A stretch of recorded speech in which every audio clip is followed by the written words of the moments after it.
Anyway, all I heard her say was the word muffler. Just that one word? So, what you heard wasn't the suspect talking to you, but to someone else?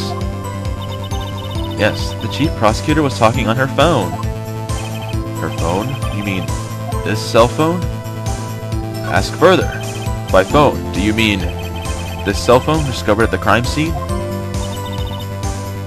Yes, ultimately. Ultimately?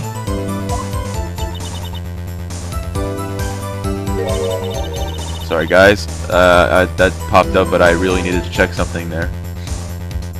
My memory is like a salmon heading upstream, you see. No, the court doesn't see, Miss Starr. The chief prosecutor first attempted to use the phone hanging on the wall. On the wall? That's right. Near the car, there was an emergency telephone on the wall. Apparently it was out of order. So she used her cell phone? Indeed, the emergency phone was out of order that day. Good witnessing, witness. Good witnessing? Whatever happened to good testifying? You should of course add this to your testimony. The things I do to please this rookie defense attorney. Updated. She was trying to use the phone on the wall and just used her cell phone. Hold on, let me see. I don't remember what it updates. The word muffler was overheard during a call. Okay. Alright. The prosecutor made it escape. I don't... Alright. Hold it! Do you think you could restate your testimony for the court? Aha! I was going to ask the same thing. I'll only say this one time, so listen close, rookies.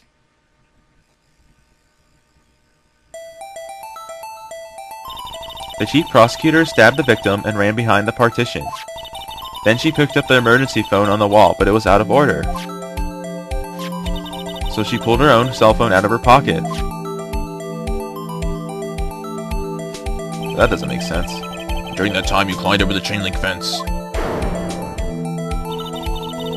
Then when I boldly grabbed her arm, the chief prosecutor hung up her phone. And you saw her doing this? What is it, Mr. Wright? Ah, Phoenix actually figured something out. Think about it. She couldn't have seen that. Just because of the partition. Right here, if she was back here, she could not have seen that. So, I guess it's to this statement? Objection! There you go. I have to conclude that you have a personal grudge against Miss Lana Skye. Objection! The witness is a former detective? Is a former detective. Her testimony is unmarred by personal bias.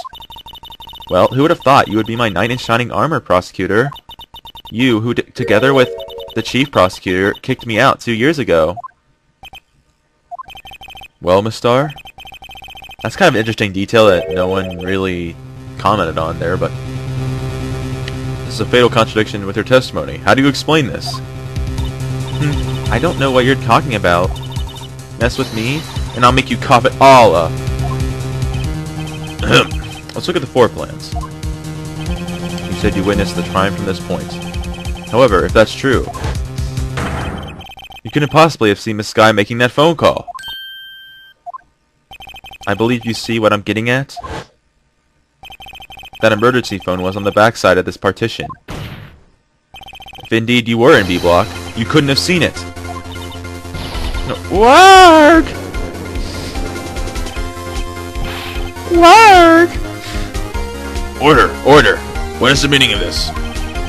It's simple, Your Honor. She's not coughing up lunch. She's coughing up Lies! Oh! Very intimidating. That's quite a claim, Mr. Wright. Perhaps you will allow me a question? Tell us exactly what lie the witness has told the court. Here's where the counterattack begins. I can't afford to get this wrong. The witness lied about... where she saw it, of course. She tried to use the emergency phone, but it was out of order? What is significant about this fact? Nothing. Would it be pointless for her to lie about it? Pointless to lie? I see. The witness did actually see Miss Skye using the emergency phone. In other words, Chief Star witnessed the crime from a different location. Objection! A different location? Now that's a pointless lie if I've ever heard one. Objection! Before you call my lie pointless, at least let me tell it. Only last question to our clever wordsmith, Mr. Wright. Just where was this witness when she saw the crime? All the testimony we've heard until now points in one direction. The place from where Miss Starr witnessed the crime was here. Think about it. When she goes there, she visits her boyfriend. Where is her boyfriend? Well, where is one of her boyfriends? Security room. It makes the most logical sense. This is the only place where she could have been. The security guard room? Indeed, the security room in the underground parking lot is well positioned. It's built on the second level, so you can see the entire lot. She would have been able to see the emergency phone from there. But why there? There are many other places where she could have seen the phone. Not in this case, Your Honor. The witness, not being part of the prosecutor's office, couldn't park in A block. The only place where she could have seen the crime and the back of the partition is here. I remember in your testimony you said you brought a lunch to your boyfriend in the security guard room, yes? I love how boyfriend is in quotation marks. Well, Miss Starr? How many years have I been getting the better of men? To think that the tables could be turned. Today, a man has got the better of Angel Starr. Ugh, speech impediments. Order, order, witness! What have you done? Used to be a detective. You should know better. I'm not turning back. The guilty will be punished, and I'll do what I must to make sure justice prevails. The guilty? Is she talking about Miss Skye? Mr. Wright, doesn't this strike you as odd? Why did Miss Starr lie? It doesn't make sense. Huh?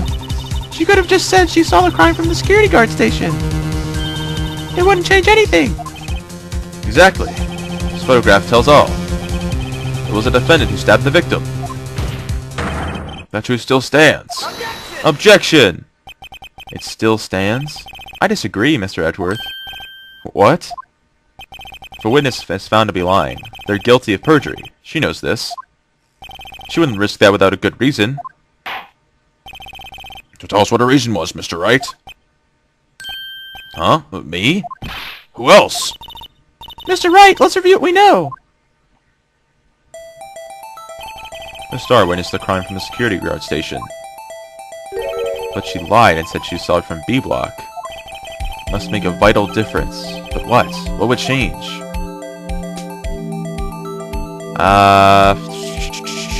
Well... the angle would be different. I think. Distance would be different too, I suppose. I think it's the distance. It changes the distance between her and the scene of the crime. Objection! My condolences, Mr. I guess it's wrong. One look at the floor plans and it's quite clear. The distance between the scene of the crime and the guard station is 30 feet. I don't see how that would change what she could see. Objection! What she saw is not in question here. What matters is the time it would take her to reach the scene of the crime. Miss Starr, you witnessed the crime from the security guard station. Now, how long did it take you to go from there to the scene of the crime where you arrested Miss Skye? Well, witness? You. Yes?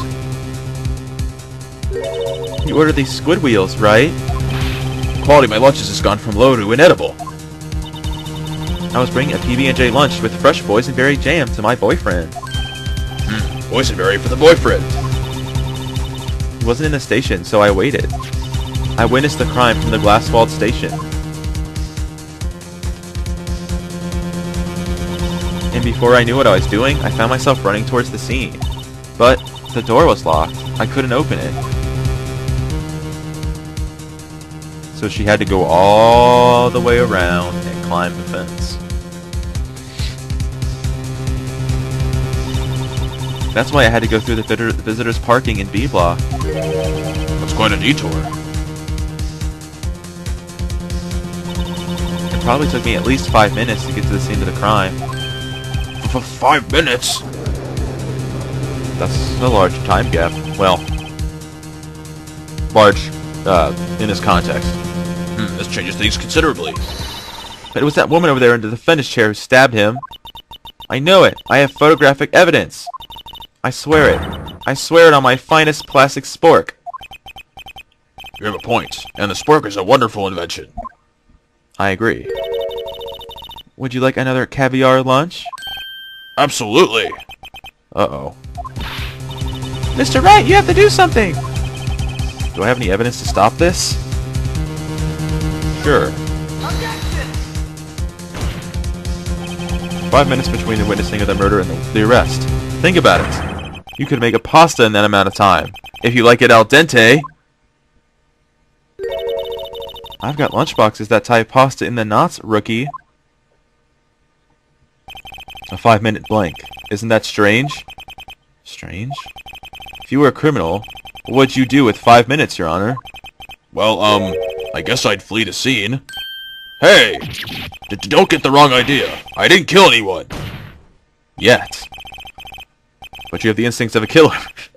You would run, but this time was different. Miss Skye dawdled at the scene of the crime. She even had her picture taken. No true criminal would act this way. It's inconceivable! Yeah. Yarg! Well then, seems we've come to the end of this testimony. She's a grudge against the defendant, and there is a blank in her testimony.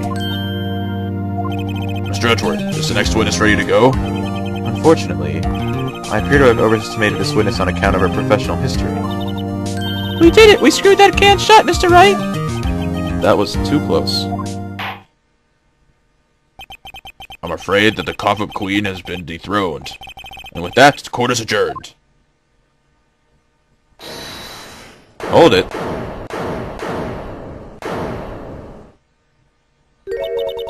Mr. Edgeworth, you ordered the squid wheels, right? That's the ones you tried to foist off on me. Foist? That's such a weird word. I've never heard it used, like, ever. I prefer not to take the defense team's leftovers. Anything else to say? I might be able to save you. I have decisive evidence. What was that? Is this another one of your trick lunchboxes? My apologies, but we have no further questions to ask of you, Miss Starr. Is this your jumbo lunchbox? Woohoo! A triple-decker! Out of deference to the witness's determination, I'll allow one more testimony. Let's hear about this decisive evidence. Like the Lunchline motto says, you won't be disappointed. What's she going to pull out of her lunchbox this time?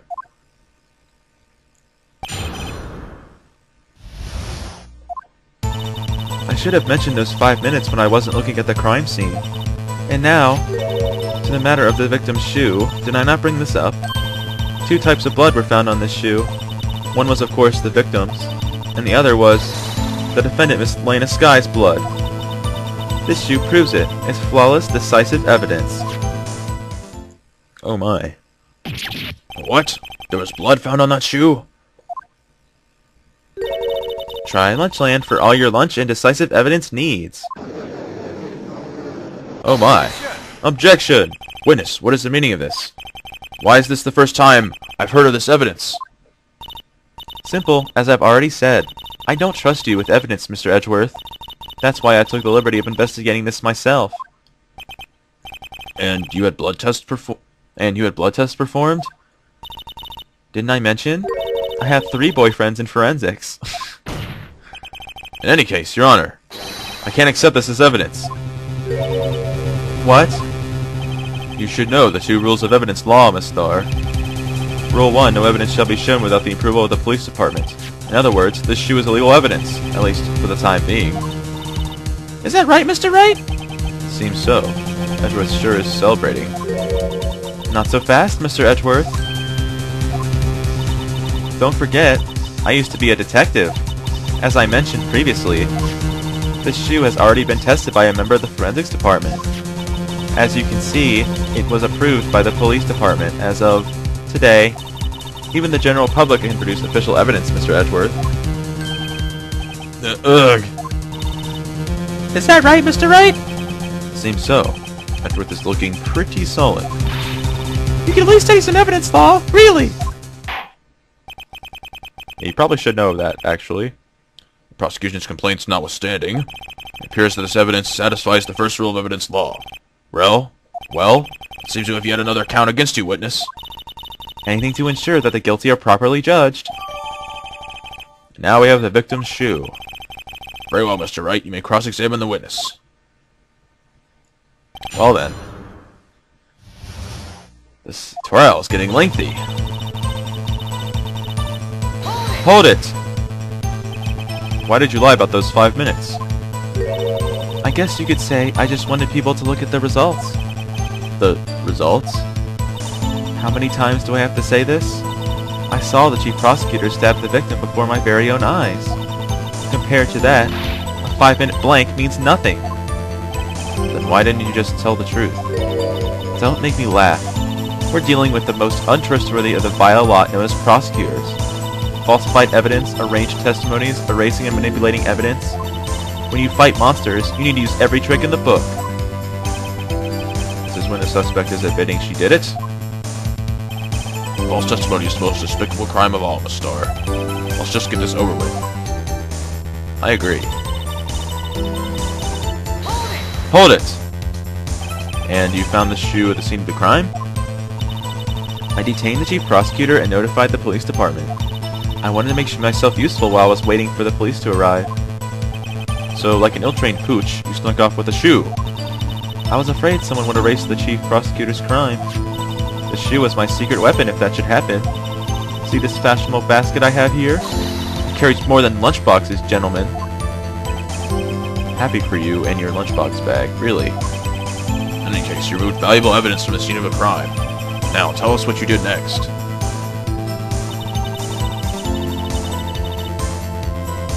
Hold it! So you brought it to the forensics department? If you're going to submit something as evidence in court, you need it approved.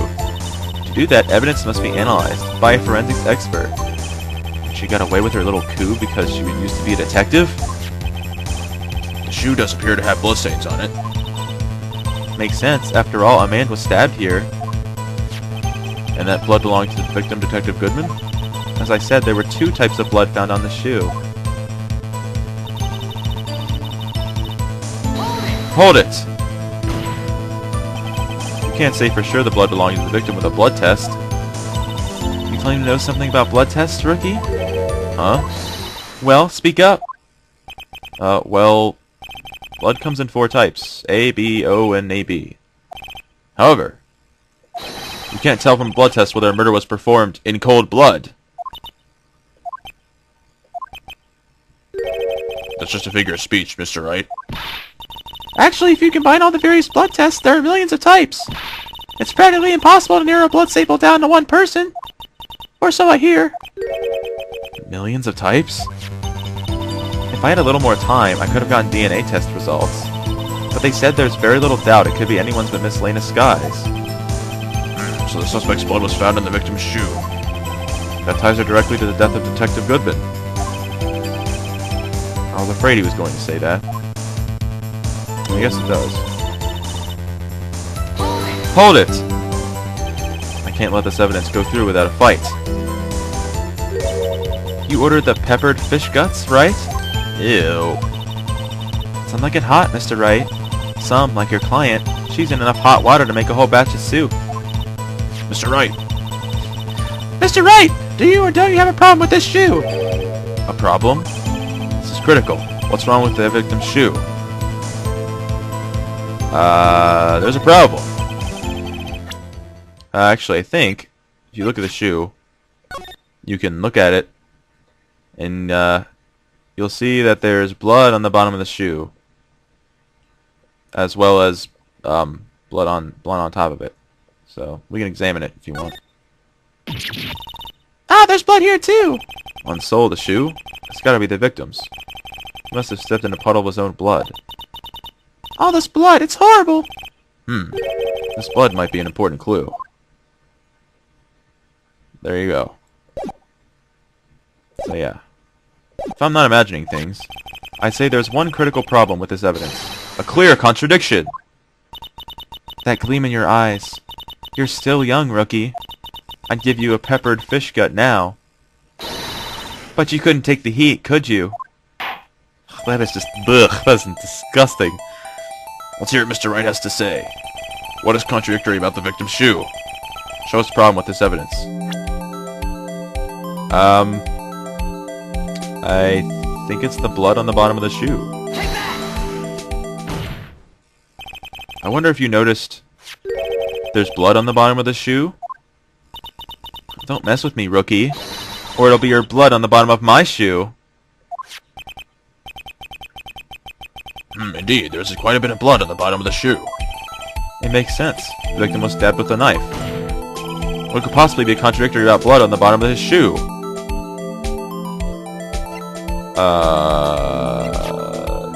This?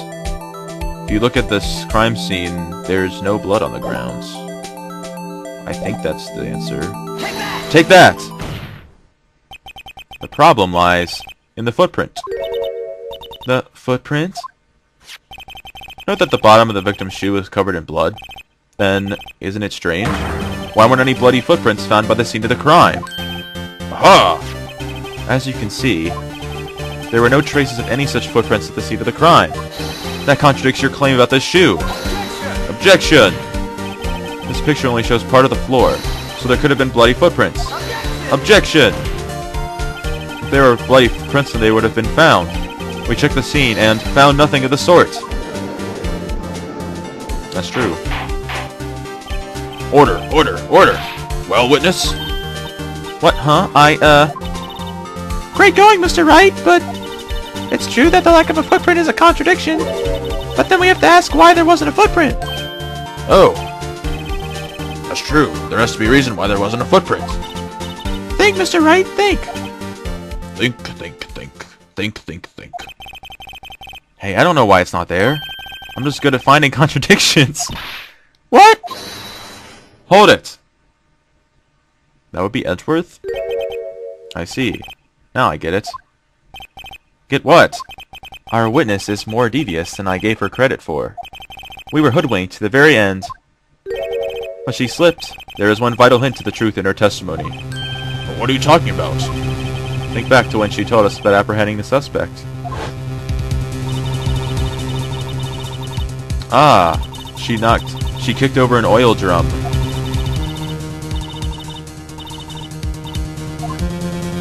But she kicked over an oil drum, there should be oil, theoretically? I thought that was strange for another normally cool-headed chief to do. No kidding. Now, witness, allow me to ask a very simple question. This oil drum, was it empty?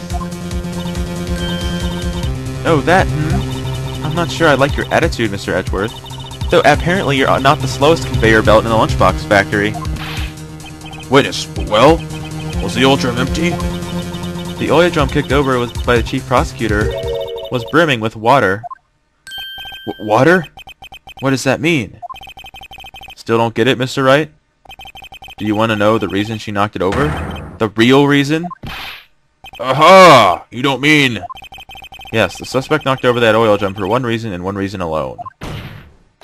To erase the bloodstains that would become evidence against her. Warg! But the blood would still be washed somewhere. That ties things up quite nicely. Bloodstains left on the victim's shoes tie her quite clearly to this murder. Then, after the deed was done, she knocked over the oil drum to erase the telltale signs. Why, that's a prosecutor's specialty, erasing evidence. That reminds me, Miss Skye's right hand was hurt. Didn't she say she cut herself when she stabbed him? So my sister's blood on the shoe? That's when it happened? Well, I see no reason to prolong this trial.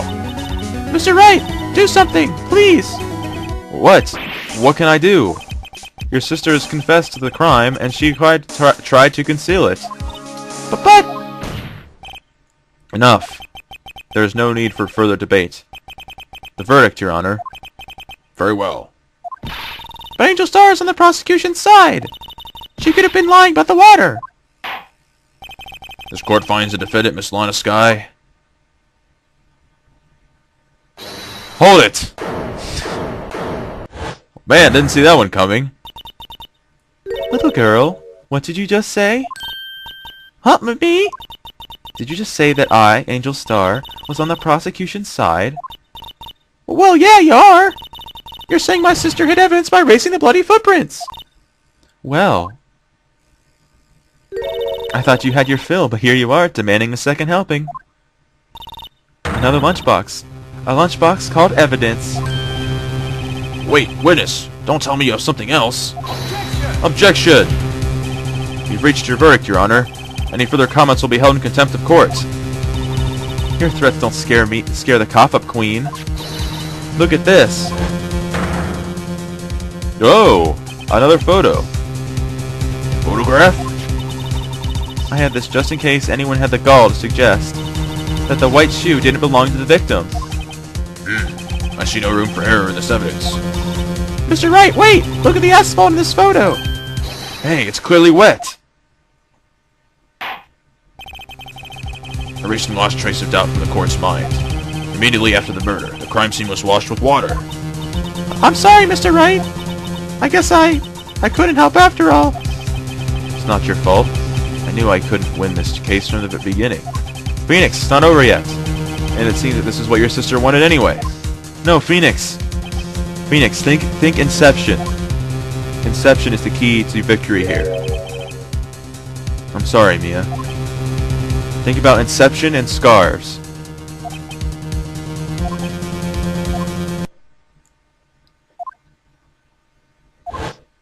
Huh?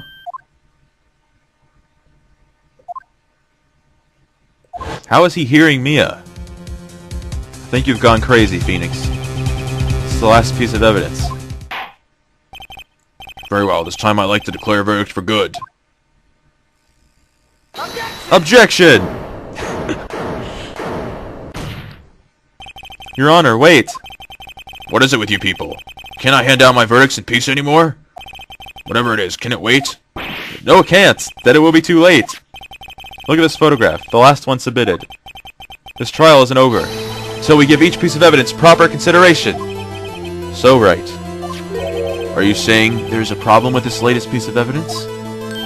Yeah, I'll think later. Yeah, there's a problem. Right or wrong, I've got to go ahead with this. I suppose since we've come this far, we could give every claim a fair shake. Very well, Mr. Wright. Show the court the problem in this photograph. There's just something sticking out of the muffler of the car? Or the exhaust pipe, or whatever you want to say. The problem in this photograph is here. What's this? There's something poking out of the car's muffler. Wait just a moment, Mr. Edgeworth. Your Honor, you just said muffler. However, I see no trace of a muffler or scarf of any kind in this photograph. A muffler is also a part of a car or motorcycle, Your Honor. Just think of it as part of the exhaust system. A pipe. I see, and I see. What's that suspicious-looking cloth sticking out of a car's muffler? Could it be a muffler? And a muffler? So what if there's something sticking out of the muffler? What does it have to do with this case? Nothing. Absolutely nothing. Sorry, Miss Starr, but it's not going to be that easy. In fact, you've already told us why this is important to the case. You said as much as in your testimony. What? Let's hear what Mr. Wright has in his mind. Tell us why you think this piece of cloth in the muffler is related to this case. Because she said muffler. Take that! Miss Starr, recall your testimony before the court. Yes. She mentioned a muffler, but she only mentioned the word muffler. Muffler. Arg! Yarg! Could it be that the muffler you heard mentioned is actually this exhaust pipe? If so, that means this piece of cloth is vital evidence. Warg!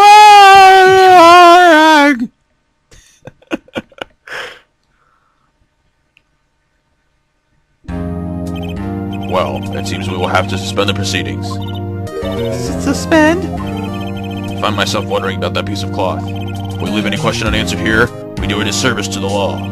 Have the car at the crime scene inspected at once, and bring me that clock.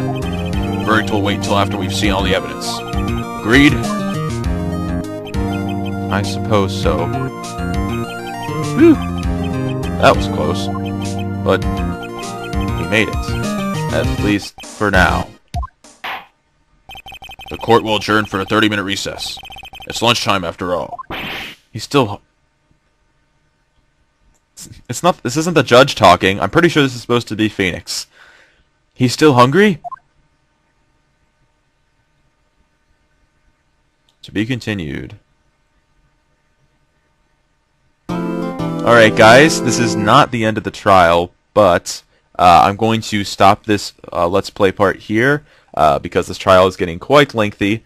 So I will see you guys in the next part where we continue this first trial and figure out why the muffler is so important. And why did I mention the word inception? Because there's a muffler in a muffler. It's mufflerception. But anyways, I'll see you guys in the next part. I hope you enjoyed. Please leave a like, rating, and leave comments because I love reading your comments. And I will see you guys later. Peace out. Have a great day.